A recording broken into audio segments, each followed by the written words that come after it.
अच्छा चिंकी बाबू, आप तो पूरे झारखंड के राजनीति पर पूरा पैनी नजर रखते हैं। जी जी भारतीय जनता पार्टी जी लगातार पूरे झारखंड राज्य को जीतने के लिए अपना एड़ी से चोटी लगा दिया। जी बड़े बड़े राष्ट्रीय स्तर के नेता झारखंड में आए, पूरा प्रचार प्रसार हुआ, जी। लेकिन आखिर कारण क्या रहा कि यहाँ पर भारतीय जनता पार्टी को इतना बुरा तरीका से हार मिला?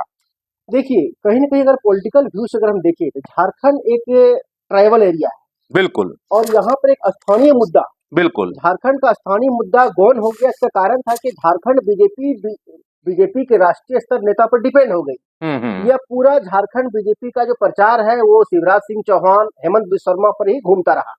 यही कारण है कहीं न कहीं लोगों का विश्वास जो है वहाँ से जुड़ नहीं पाया।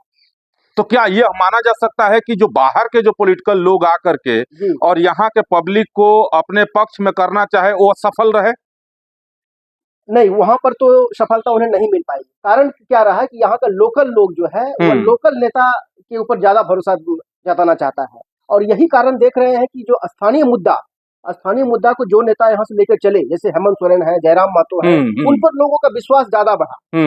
तो कहीं न कहीं बीजेपी का ये कहा जाए कि जो राष्ट्रीय स्तर का नेता पर डिपेंड होना, लोकल नेता को जिम्मेवारी जो अपने विधानसभा तक ही सीमित कर देना, ये इसका मेन कारण हो सकता है। नहीं, ये भी कहा जा सकता है कि जो बीजेपी थी, पार्टी थी, वो जो स्थानीय मुद्दा था, जो जनता का समस्या था, झारखंड के पब्लिक का जो समस्या था, जिससे सरकार से कहीं ना कहीं लोगों का मोह भंग हुआ था, वो चीज बीजेपी सही तरीका से उस मुद्दे को नहीं उठा पाई। पहला। दूसरा कारण ये भी हम मान रहे हैं कि झारखंड सरकार जो है लास्ट में जो योजना, ये 2-3 योजना लाई, जैसे किसानों का केसीसी लोन माफ करना, 2 लाख तक का लोन माफ हुआ, अबुआ आवास योजना, क्योंकि झारखंड में एक माहौल बना कि प्रधानमंत्री आवास योजना का लाभ नहीं मिल पा रहा है और देखा भी गया कि पूर्व के व्यवस्था में जितने बड़े पैमाने पर प्रधानमंत्री आवास योजना का लाभ लोगों को मिला, इस 5 साल के कार्यकाल में लोगों को कम मिला।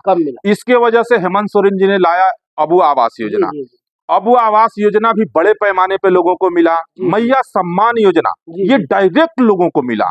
इसका बेनिफिट कहीं ना कहीं जेएमएम और इंडिया गठबंधन को मिला और लोगों ने अपना फायदा देखा। क्योंकि एक परिवार है तो उसमें अगर 5 आदमी है तो वहां पर 5,000 रुपया जा रहा है, आने वाले समय में 250 का बात था। तो कहीं ना कहीं यह भी योजना डायरेक्ट पब्लिक तक पहुंचा, इसका भी असर दिखा। बिल्कुल। देखिए जी, ये माना जाए जो झारखंड में हेमंत सोरेन के माध्यम से जो मैया सम्मान योजना चलाया गया है, तो वह आधी आबादी, इस राज्य की आधी आबादी को वो कवर करने में कामयाब रहे और उनका विश्वास जीतने में भी कामयाब रही। यही कारण रहा कि आज जो प्रचंड मेजोरिटी जो मिला है, तो इसका मेन कारण यह भी हो सकता है। उनका ये योजना काफी सफल रहा और ये सरकार बनाने में भी कामयाब है। देखिए, कहीं ना कहीं चूंकि जो भी सरकारें आती है वो सरकार को पब्लिक वेलफेयर में काम करना चाहिए। बहुत ऐसी सरकार है जो कि जनता तक योजनाओं को नहीं पहुंचा पाती है, लेकिन कहीं ना कहीं झारखंड में इंडिया गठबंधन का जो लास्ट जो कार्यकाल रहा, यह सरकार, ये इंडिया गठबंधन का जो यहाँ पर सरकार था, ये सफल रहा और लोगों को इसका बेनिफिट मिला और लोगों ने एक मुश्त होकर के मतदान किया। इसके वजह से झारखंड में जेएमएम सरकार का पुनः वापसी हुआ और लोगों में भी काफी, निश्चित तौर पर इस तरह का खबर हम लोग वीडियो आपको दिखाते रहेंगे, इस पर चर्चा करेंगे। कहीं ना कहीं पब्लिक के बीच जब हम लोग रहते हैं तो कई तरह की चीजें उभर कर सामने आती है, उसको हम लोग अपने वीडियो के माध्यम से इस पर चर्चा करके आप तक पहुंचाने का काम करेंगे।